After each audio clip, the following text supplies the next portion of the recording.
Assalamualaikum warahmatullahi wabarakatuh.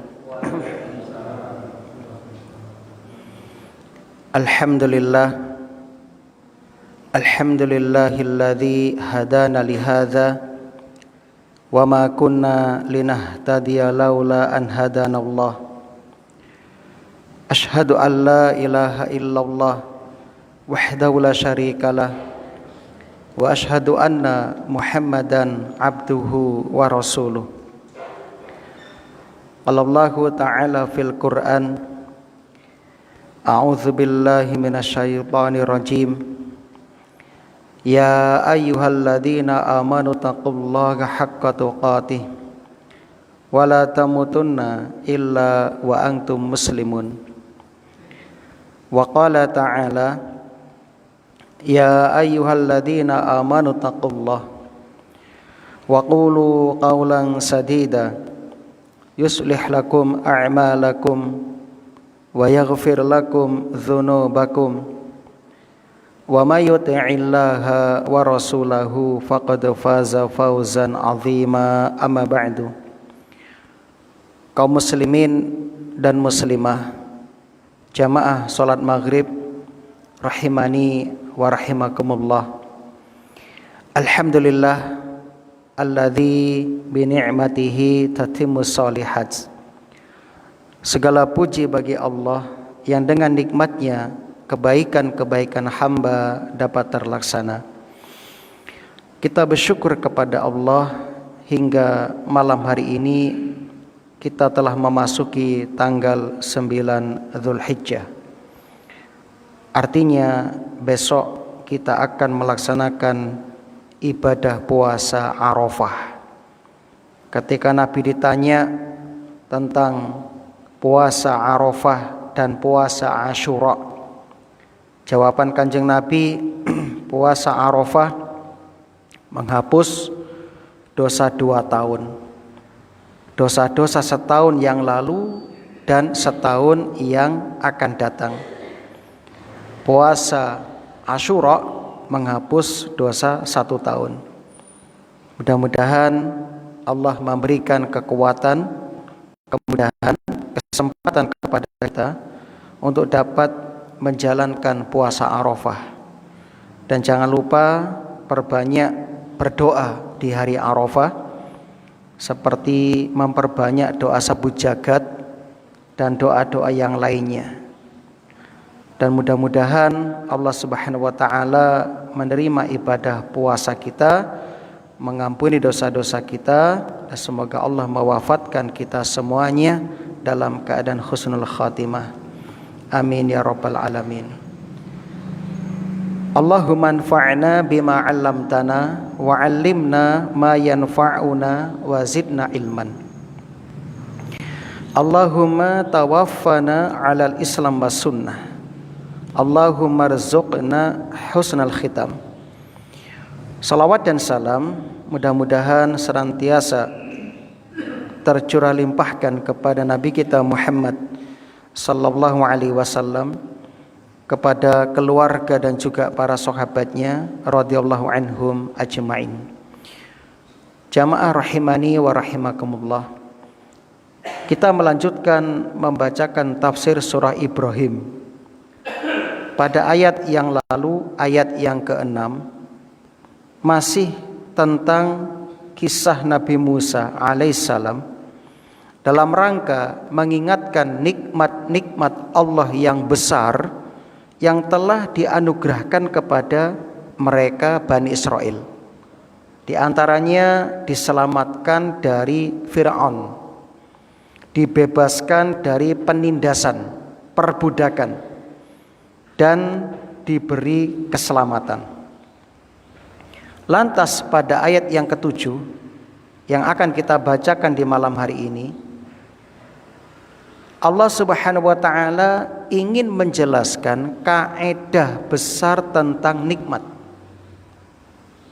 Saya ulangi, Allah ingin menjelaskan tentang kaidah besar tentang nikmat, yaitu a'udzubillahi minasyaitonirrajim. Allah berfirman, wa itta'adzana rabbukum, ingatlah ketika Tuhan kalian memaklumatkan, la in syakartum, sungguh jika kalian bersyukur, la azidannakum, niscaya aku akan menambah nikmat kepada kalian. Dan kemarin kita sudah sebutkan tentang rukun syukur. Wala in kafartum, dan sungguh jika kalian kufur, yakni kufur nikmat, ya, mengingkari nikmat dengan bermaksiat kepada Allah, durhaka kepada Allah, maka inna azabi lasyadid, sesungguhnya azabku sangat keras. Sesungguhnya azabku sangat keras. Nah, sehingga ini merupakan jawab syarat dari kalimat in, ya. Jadi jika kalian kufur, mengingkari nikmat, mempergunakan nikmat untuk kemaksiatan, maka jawabannya sesungguhnya azabku sangat keras. Sehingga ayat yang ke-7 ini menjelaskan kaidah besar tentang nikmat. Jika manusia bersyukur, nikmat akan ditambah. Jika kufur nikmat, azab Allah sangat keras. Azab Allah sangat keras. Ini konsekuensi dari mengingat nikmat Allah, sekaligus dorongan agar Bani Israel tidak mengulangi kekufuran mereka setelah diberi nikmat-nikmat yang besar. Mari kita lihat tafsir para ulama kita. Di antaranya Imam At-Tabari. Imam At-Tabari menjelaskan ta'adzana itu bisa bermakna Allah mengumumkan, Allah memberitahukan dengan pasti, dan juga bisa bermakna Allah menetapkan janjinya.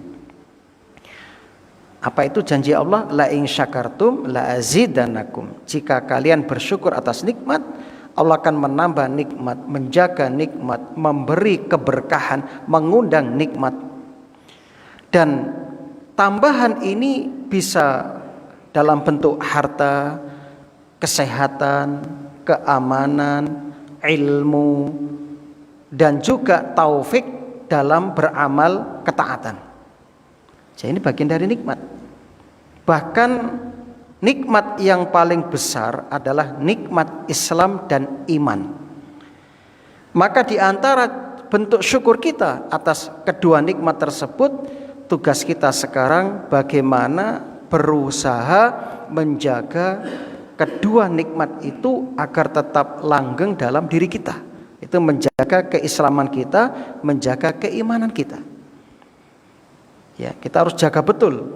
Nah, hadirnya kita di masjid ini dalam rangka untuk memupuk dan mengecas kembali keimanan kita, keislaman kita, agar semakin terjaga. Itu kaum muslimin yang berbahagia. Wala in kafartum, dan jika kamu kufur nikmat, tidak mengakui nikmat Allah, menggunakan nikmat untuk maksiat, tidak bersyukur kepada Allah, inna azabi lasyadid, sesungguhnya azabku sangat keras. Artinya apa? Allah akan mencabut nikmat itu dan Allah akan memberikan hukuman di dunia dan di akhirat. Itu kaum muslimin yang berbahagia.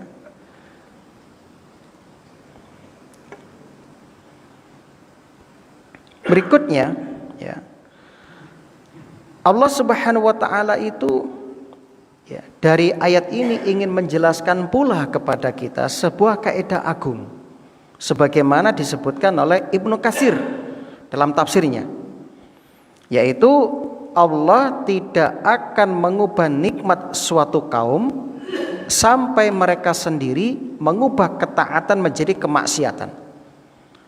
Jadi para jamaah, kalau kita ingin nikmat-nikmat ini tetap langgeng bertahan, maka kita jangan pernah durhaka dan maksiat kepada sang pemberi nikmat, sang pencipta nikmat.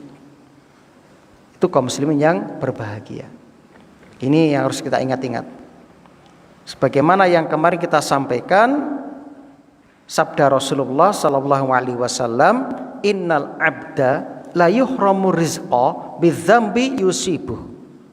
Sesungguhnya seorang hamba itu dihalangi dari mendapatkan rizki disebabkan maksiat yang dia lakukan.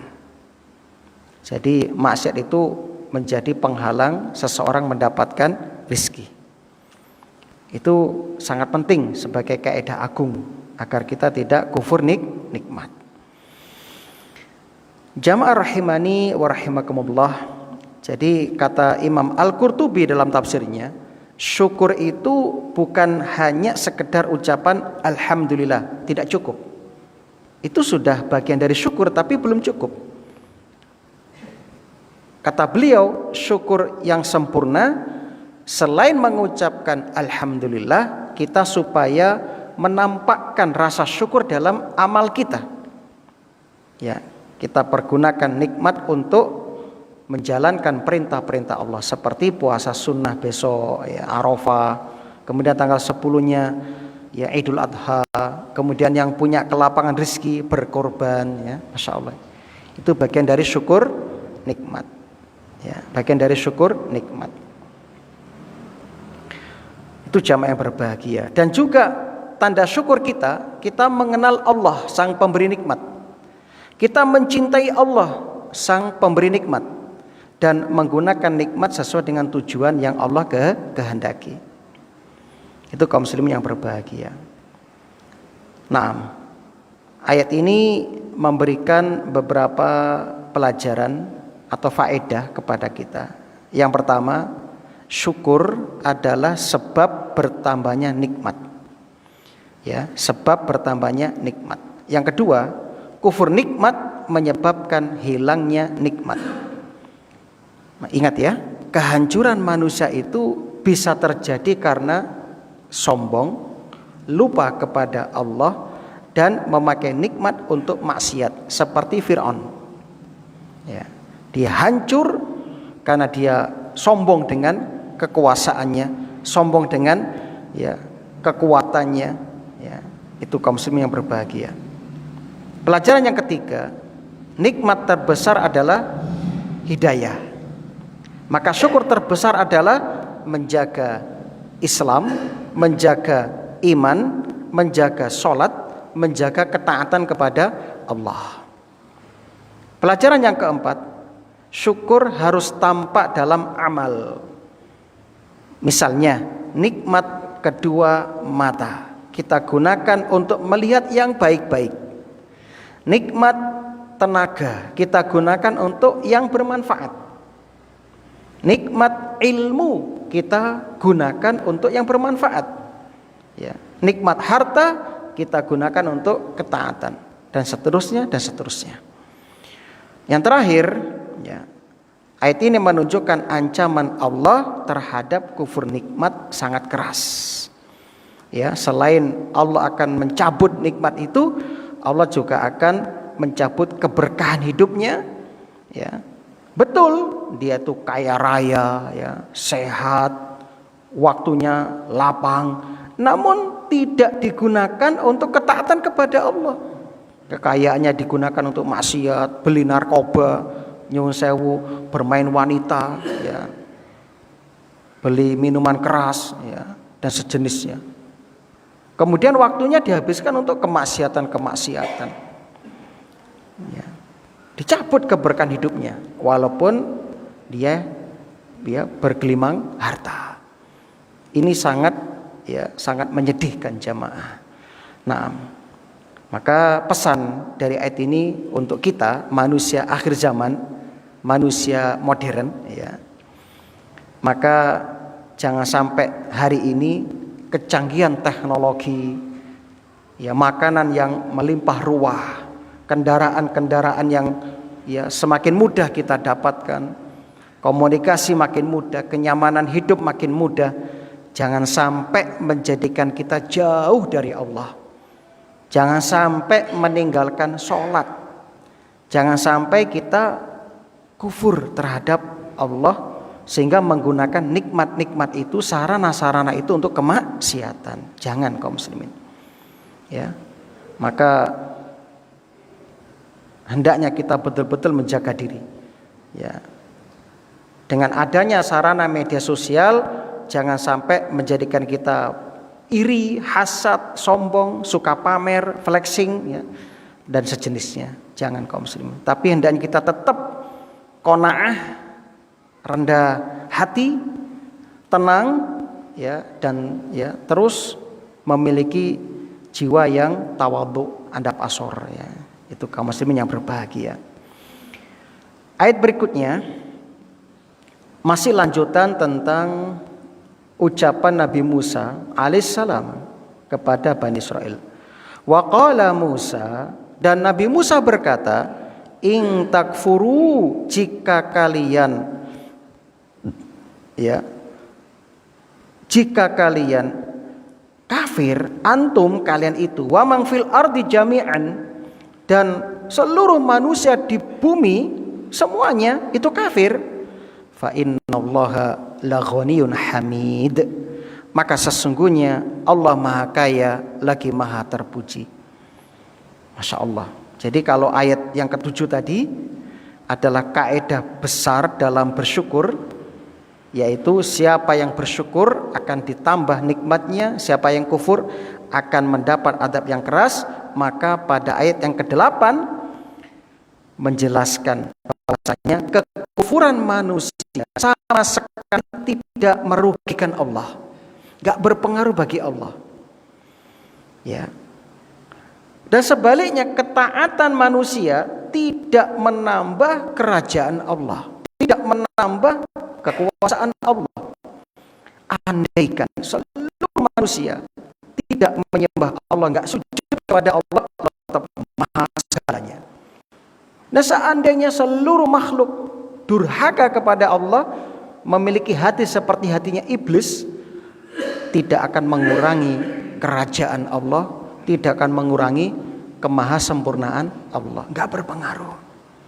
Dalam hadis Muslim dari sahabat Abu Dzar, Rasulullah bersabda, Allah berfirman, hadis qudsi, ya ibadi, hai hamba-hambaku, lau anna awwalakum wa akhirakum, seandainya orang pertama Nabi Adam dan orang yang terakhir, ya, wa insakum wa jinnakum, dari golongan manusia dan jin, kanu ala atqa qalbi rajulin wahidin minkum, semuanya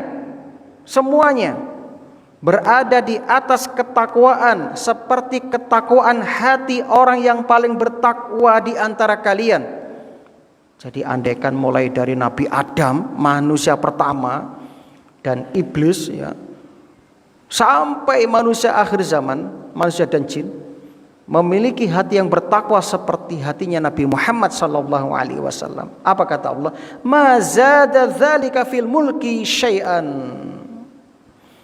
Itu tidak akan menambahi sesuatu sedikit pun pada kerajaanku. Tidak berpengaruh.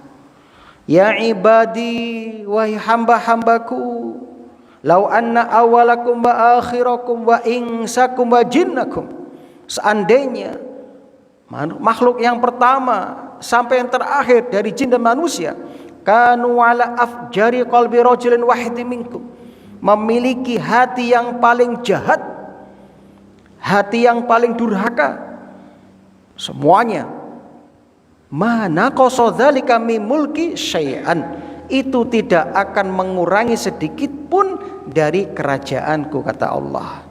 Ya ibadi, lau anna awalakum wa akhirakum, hai hamba-hambaku, seandainya manusia dan jin yang pertama dan yang terakhir, qamu fi sa'idin wahid, semuanya berdiri di satu lembah, fasa'aluni, lalu mereka meminta kepadaku, fa'ataitu kulla insanin mas'alatah, pasti akan aku beri semua permintaan mereka. Mana qasadzalika min mulki syai'an, dan itu tidak mengurangi sedikit pun dari kerajaanku. Illa, melainkan kama yang kusul mikhyat idza udkhilal bahra, melainkan seperti berkurangnya air laut oleh sebuah jarum yang dimasukkan ke dalam samudra itu. Tidak berkurang sedikit pun, enggak berpengaruh. Dom dilebokke marang ya segoro, kita angkat, yang nempel pada jarum itu yang diberikan kepada seluruh makhluknya, enggak berpengaruh. Itulah kaum muslimin yang berbahagia. Jadi ketika kita bersyukur kepada Allah, ketika kita taat dados tiang ingkang pateng ibadah, itu semua untuk kita, kembali kepada kita, dan kita yang butuh dengan ibadah, kita yang butuh dengan pahala, ya. Allah nggak butuh itu. Maka kaum muslimin, ya, selama kita bersyukur kepada Allah, maka semakin butuh kita kepada rasa syukur itu, rasa syukur itu. Jadi kita yang butuh bersyukur, ya, yang butuh bersyukur, itu kaum muslimin yang berbahagia. In takfuru, jika kalian mengingkari nikmat Allah, bentuknya apa? Bentuknya waktu itu dan juga sekarang menolak bertauhid, menolak tauhid, dan tidak beriman kepada Allah, ya. Ya. Jadi ini peringatan keras, peringatan keras. Jadi Nabi Musa ingin memperingatkan kepada mereka, ya, Bani Israel terutama, tentang sikap mereka, tentang sikap mereka. Itu kata Nabi Musa alaihissalam, ya. Maka kaum muslimin yang berbahagia, ya, kita supaya terus bersyukur kepada Allah, ya. Kita harus taat kepada Allah Subhanahu wa taala. Sebab itu semua yang kita butuhkan. Sebab apa? Fa innallaha la ghaniyun. Maka sesungguhnya Allah itu ghani, maha kaya, tidak membutuhkan ibadah makhluk, ibadah kelolaan panjenengan, tidak membutuhkan pujian kita.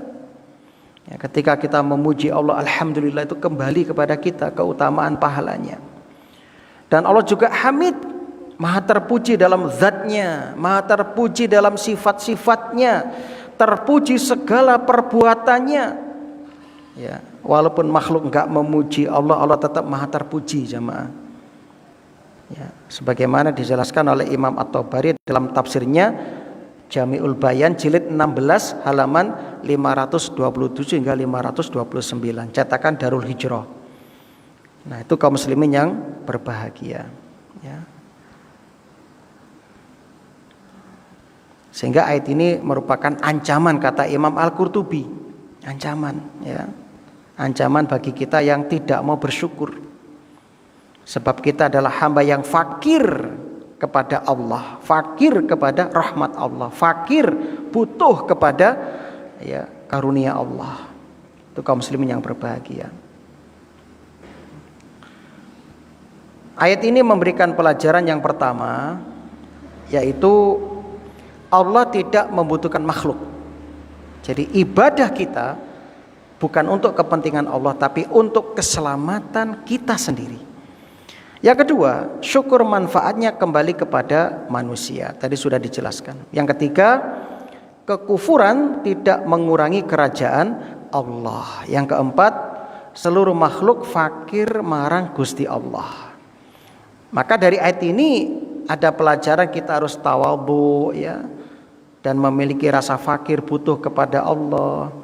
Sehingga dengan ayat ini hilanglah kesombongan-kesombongan dalam diri kita ya. Nah, kalau kita kaitkan dengan ayat ya, zaman sekarang, zaman modern, sekarang itu banyak jamaah orang yang merasa tidak butuh agama. Ada yang mengatakan saya hidup sudah enak, nggak perlu agama. Naudzubillah. Teknologi sudah canggih, sudah cukup, ngapain ya butuh agama. Naudzubillah. Bahkan sampai manusia mengatakan sudah nggak butuh Tuhan. Astagfirullah. Itu manusia sekarang, Pak. Ya, mungkin jenengan di duku ayam-ayam baik, tapi di luar sana, di dunia modern kayak di Eropa dan sebagainya, itu tantangan dakwahnya berat. Tantangan dakwahnya berat. Nah, itu kaum muslimin yang berbahagia. Sehingga kalau kita kaitkan dengan ayat ini dengan zaman kita, sekarang muncul Fir'aun modern, yaitu merasa sombong dengan kecanggihannya, merasa sombong dengan ilmunya, merasa sombong dengan kekuatan ekonominya, merasa sombong dengan jabatannya. Itu mirip Fir'aun itu ya. Sehebat apapun kita, secanggih apapun alat-alat kita ya, secerdas apapun, sekuat apapun ekonomi kita, tetap kita itu manusia dan lemah. Kita bisa sakit ya, bahkan mati ya. Maka kita harus senantiasa bergantung kepada Allah Subhanahu wa ta'ala. Maka pada ayat yang ke-9 nanti akan dijelaskan tentang hal itu, tentang bergantung, bertawakal kepada Allah. Nah, maka tetap kita jangan ikut-ikutan ya, orang-orang yang tidak paham agama itu, seperti melakukan pencitraan di media sosial. Itu bisa menghapus kebaikan kita ya. Haus pujian, haus subscribe misalnya ya. Jangan kaum muslim, kita terus tetap ikhlas ya, menjaga diri dari sanjungan manusia. Nah, itu kaum muslimin yang berbahagia. Jadi kita tetap butuh kepada ketaatan, kita butuh kepada sholat, kita butuh kepada ibadah kurban, kita yang butuh kepada puasa, kita yang butuh kepada sedekah, wakaf, kita yang butuh kepada majelis ilmu ya. Itu kaum muslimin yang berbahagia. Nah, sebab kalau kita jauh dari Allah, hati kita akan sempit jamaah. Hidup akan gelisah, kehilangan makna dan tujuan hidup ya. Lihat orang-orang barat, nggak punya tujuan hidup. Akhirnya apa? Pelampiasan yaitu mereka meyakini hidup cuma sekali, setelah mati selesai jadi tanah. Maka mereka ya berbuat seperti binatang ya, binatang ternak itu ya, pokoknya makan cuma ya, hidup cuma makan, minum, kawin ya, itu aja hidupnya ya, nggak bermanfaat sama sekali. Itu kaum muslimin yang berbahagia. Nah, kita lanjutkan ayat yang ke-9 tentang beberapa kisah para rasul terdahulu dengan umat-umat mereka. Jadi kalau kita membaca kisah-kisah mereka, kita akan banyak mendapatkan pelajaran, mendapatkan ibroh ya, tentang kisah-kisah mereka, sehingga akan menguatkan kita di atas keimanan dan keislaman kita. Kalau para nabi dan rasul saja tidak lepas dari ujian dan cobaan, padahal kita tahu ya, yang paling berat ujian cobaannya adalah para nabi dan rasul, kemudian orang yang soleh seperti mereka. Maka lihat ujian Nabi Ibrahim alaihissalam, setelah 86 tahun menunggu kelahiran putra sebagai penerus ya, investasi bagi beliau ya, kalau beliau mati biar tetap mengalir pahalanya dan melanjutkan dakwah dan tauhid di muka bumi ini ya. Ternyata setelah lahir anaknya, setelah usia as-sa'iyah sudah bisa diajak dialog, diajak membantu pekerjaan ayahnya, itu usia SMP 13 tahun. Datang perintah untuk menguji keimanan beliau agar menyembelih putranya Ismail. Masya Allah. Belum ujian yang sebelumnya, ya, bagaimana istri tua Saroh cemburu kepada Hajar, istri mudanya, ketika punya anak ingin dicelakai. Akhirnya Nabi Ibrahim hijrah, ya, memindah istri tuanya ke Mekah di tanah yang gersang tandus waktu itu, belum berpenduduk. Itu kan berat ujiannya, dan bertubi-tubi ujian beliau. Nah, jadi semakin tinggi keimanan, semakin berat ujiannya. Dan kita hanya diuji oleh Allah mengeluarkan sedikit dari harta yang Allah titipkan kepada kita, yaitu berkorban seekor kambing atau sapi atau onta. Sapi pun bisa iuran patungan. Nah, dan korban ini setiap tahun. Jangan sampai sudah korban sekali dulu misalnya, aku korban dikit tahun 2000, sekarang nggak mau korban lagi, jangan. Nah, jadi yang punya rezeki silakan setiap tahun berkorban. Nah, jadi pada ayat yang ke-9 hingga 12 nanti ini mengabarkan kepada kita tentang beberapa kisah para rasul terdahulu. Ya, para rasul terdahulu. Ya, jadi kalau ayat yang ke-8 tadi, Nabi Musa menjelaskan kekufuran manusia tidak merugikan Allah karena Allah Maha Kaya dan Maha Terpuji. Maka pada ayat yang ke-9 Allah membawa bukti dalil sejarah. Banyak umat sebelum kalian juga kafir. Banyak umat sebelum kalian menolak para rasul. Akhirnya apa? Kami binasakan. Ya, sehingga ayat yang ke-9 ini menjadi peringatan keras bagi orang-orang kafir, sekaligus hiburan tasliyah bagi Rasul sallallahu alaihi wasallam. Ya Muhammad, bahasa kula ngoten. Bahasa kita begitu. Ya Muhammad, gak usah sedih ketika kamu ditolak, kamu diusir. Dulu saudara-saudaramu para nabi dan rasul juga mengalami hal yang sama. Kan begitu jamaah. Nah, mari kita lihat ayatnya. A'udzubillahi minasyaitonirrajim. Alam ya'tikum, ya. Alam ya'tikum, belumkah sampai kepada kalian? Alam ini istifham takriri. Istifham takriri artinya apa? Pertanyaan yang bersifat pengokohan, penguatan. Alam ya'tikum naba'ul ladzina min qablikum, belumkah sampai kepada kalian berita orang-orang sebelum kalian. Jadi kalimat ini ingin menegaskan bahwasanya sudah sampai kisah-kisah itu. Nah, ditanyakan dalam rangka untuk menguatkan kembali. Nah, jadi ayat ini ada yang mengatakan bagian dari ucapan Nabi Musa, ada juga yang mengatakan ini kalimat baru dari Allah Subhanahu wa taala. Naba itu berita atau kisah. Ada surat An-Naba, berita yang besar. Ya.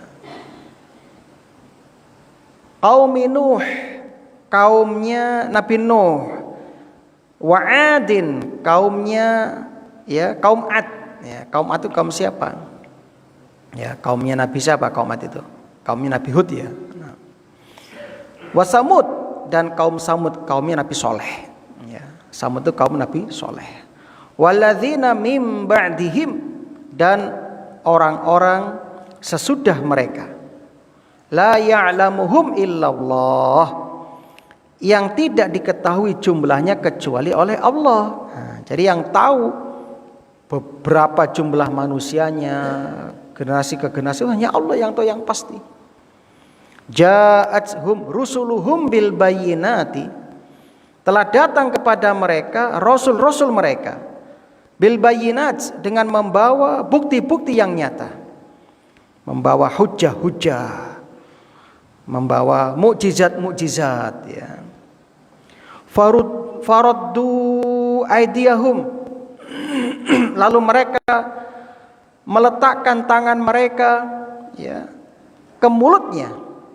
fi afwahim, di mulut mereka. Jadi mereka umat-umat itu raddu, meletakkan aidiyahum, tangan-tangan mereka, fi afwahim, di mulut mereka, lalu menggigitnya. Kenapa? Kesal terhadap apa yang dibawa oleh para rasul, pegel, gregetan ya. Jadi sampai menggigit jarinya, saking pegel ya. Benci kepada dakwah para nabi dan rasul ya. Mirip seperti surat Ali Imran ayat 119, addu alaikumul anamil minal ghaid. Mereka menggigit jari jemari mereka karena menahan marah. Nah begitu. Waqalu, dan mereka berkata ya, jadi mereka berkata, inna kafarna bima ursiltum bih, sesungguhnya kami mengingkari, kami menolak, kami kufur ya dengan apa yang kalian telah diutus ya, dengannya. Wa inna, dan sesungguhnya kami la fi syakkim mimma tad'unana, dan kami ini, kata mereka, benar-benar berada dalam keraguan ya. Jadi mereka tuh ragu ya, meragukan dari apa yang ya kalian serukan kepada kami, ilahi murib ya, dan kami betul-betul ragu ya. Jadi kaum muslimin yang berbahagia, ini potongan dari kisah yang nanti akan panjang kisahnya ya, yang panjang kisahnya. Jadi ayat ini dijelaskan oleh para ulama tafsir, di antaranya Imam At-Tabari dalam tafsirnya jilid 16 halaman 530, kata Imam At-Tabari ya, di dalam ayat ini menceritakan bahwasannya banyak umat-umat yang lain yang sudah dibinasakan, dihancurkan, dan hanya Allah yang tahu rinciannya. Yang diinformasikan kepada kita, yang dikabarkan kepada kita sedikit. Ya, padahal Rasul itu sudah membawa mukjizat, membawa hujah-hujah, membawa dalil, tapi mereka tetap menolak. Ya, digambarkan di sini dengan menggigit ya tangan-tangan mereka di mulut mereka, karena menahan marah, menahan kesal kepada para utusan tersebut. Ini isyarat penghinaan dan penolakan mereka. Sehingga kesimpulannya, kata Imam At-Tabari, ini menunjukkan kerasnya penolakan mereka terhadap dakwah para nabi dan rasul. Ya, sehingga disampaikan ayat ini, kata Imam Ibnu Katsir, kamu jangan mengulangi kesalahan yang sama. Jadi kamu umat belakangan, ya umat Nabi Muhammad khususnya, yang kita mendapatkan Quran turun kepada kita, kamu jangan mengulangi kesalahan yang sama. Ya. Jangan sampai kamu mendustakan kebenaran yang dibawa oleh para rasul dan juga oleh pewaris para rasul, kan begitu. Jangan sampai kamu itu memiliki keraguan, murib, ya, keraguan, kegelisahan, kebimbangan, jangan sampai. Ya. Itu kaum muslimin yang berbahagia. Jadi mereka itu kenapa dalam keraguan? Karena mereka sejak awal sudah menolak kebenaran yang dibawa oleh para nabi dan rasul. Kenapa kok bisa menolak? Kata Imam Al-Qurtubi, bukan kurangnya bukti, bukan. Bukti sudah banyak. Nabi Musa sudah membawa kurang lebih 9 mukjizat. Ya. Nabi yang lain semua punya mukjizat. Berarti bukti sudah cukup sebenarnya.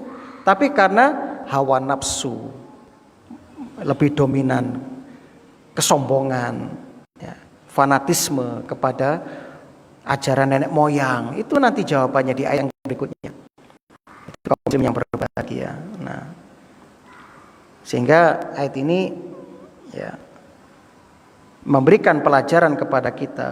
Yang pertama, sejarah umat terdahulu adalah pelajaran yang besar. Maka Allah sering mengulang-ulang kisah-kisah mereka. Ya. Supaya apa? Diulang-ulang kisah-kisah itu agar kita tidak mengulangi kesalahan yang sama seperti mereka. Makanya Nabi mengatakan la yuldaghul mu'min min jurin wahid. Orang beriman tidak boleh dipatuk ular dari lubang yang sama. Ya. Masa kemarin lewat jalan bolong, enak ulone di apa niku? Dicokot, besok lewat mana? Tidak mana? Ya, berarti kan tidak cerdas kan gitu kan ya. Wis ngerti dalane bolong ya di nganu meneh. Sing ngerti enak ulone pisan. Nah, jadi kata Rasul tidak boleh seorang mukmin itu jatuh ke lubang yang sama 2 kali gitu loh. Ya, ini pelajaran. Yarhamukallah. Pelajaran kedua, penolakan terhadap kebenaran sering berasal dari kesombongan, bukan kurang bukti, bukan. Jadi orang kalau hati sudah sombong, Pak, apalagi merendahkan orang yang menyampaikan kebenaran, wis toh, walaupun yang menyampaikan itu membawakan ya beribu dalil hujah, bahkan mendatangkan kitab yang bertumpuk-tumpuk, enggak akan berpengaruh. Apalagi kata Imam Fakhruddin Ar-Razi dalam tafsir Mafatihul Ghaib ya, jilid 19 halaman 97, kata beliau ya, orang itu sering menolak kebenaran bukan karena lemahnya dalil, kurangnya dalil, tidak, tapi kenapa? Di antaranya takut kehilangan kekuasaan, itu di antaranya. Yang kedua takut kehilangan kedudukannya. Yang ketiga biasanya takut terhadap tradisi nenek moyang. Nanti kalau saya ikut-ikutan ini, saya meninggalkan ajaran leluhur, saya akan dicap ini dan itu. Seperti paman Nabi Abu Thalib. Abu Thalib itu kan ingin mengucapkan kalimat tauhid, tapi oleh teman-temannya kan disampaikan, hei Abu Thalib, kamu jangan meninggalkan agama Abdul Muthalib.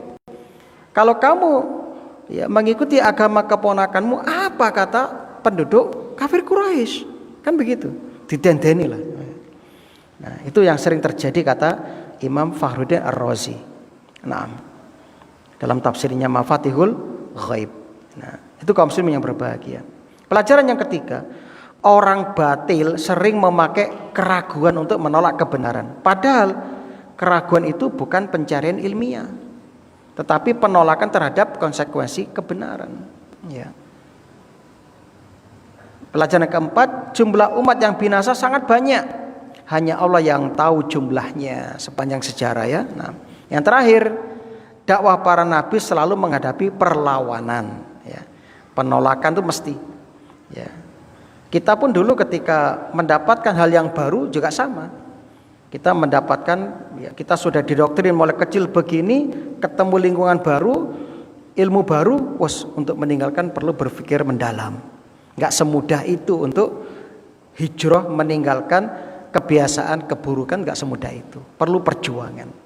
Salah satu contoh misalnya, banyak teman-teman yang, mohon maaf ya, ahli ngeses ya, dulu pingin berhenti ngeses itu kan perjuangannya luar biasa. Ya, kalau lewat warung kopi itu bau aromanya tuh ngiler katanya. Kangen meneh katanya, kan begitu. Perjuangannya luar biasa. Nah, seperti itu. Apalagi meninggalkan kebiasaan yang lain kayak meninggalkan mendem itu kan ya. Meninggalkan ya judi itu berat itu.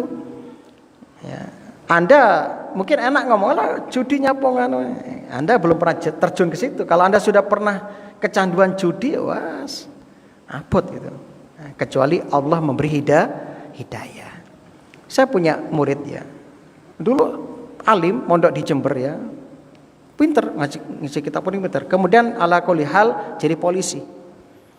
Waktu dinas di Jawa masih bagus ya. Pas dinas di Papua, adek wes. Gak kuat. Akhirnya di sana wes bolak-balik di penjara komandan. Kenapa? Mendem gebuk ibu bojone. Wes kemana judi ya, masyaallah. Sering ngomong, Ustaz saya pengen tobat, saya pengen pindah, Ustaz, tapi belum bisa kan ya. Saya pengen enggak kuat di sini. Itu tadi. Ya. Mari di penjara rong bengi telung bengi nang kantor ya. Metu waras seminggu ketemu kumat meneh seperti itu. Nah, itu kaum muslimin yang berbahagia. Jadi syubhat dan keraguan itu akan terus disebar-sebarkan oleh musuh Islam. Melalui ateis yang enggak percaya Tuhan, melalui liberalisme, itu pasti. Dan mereka tidak mencari kebenaran. Mereka itu mencari alasan-alasan untuk menjatuhkan syariat, menjatuhkan Islam. Nah kita lihat sekarang banyak orang yang ngaku Islam tapi menyerang Islam. Itu terbukti sekarang. Orang-orang liberal seperti itu. Naam, selamat menjalankan ibadah puasa Arafah ya, dan selamat Hari Raya Idul Adha, dan semoga Allah menerima puasa-puasa panjenengan dan ibadah kurban panjenengan. Dan yang ingin berkorban dan belum diberi kelapangan rezeki, kita doakan semoga diberi kelapangan rezeki dan bisa berkorban. Amin ya rabbal alamin. Mohon maaf jika ada kekhilafan. Subhanakallahumma wa bihamdika asyhadu an la ilaha illa anta astaghfiruka wa atubu ilaik. Assalamualaikum warahmatullahi wabarakatuh.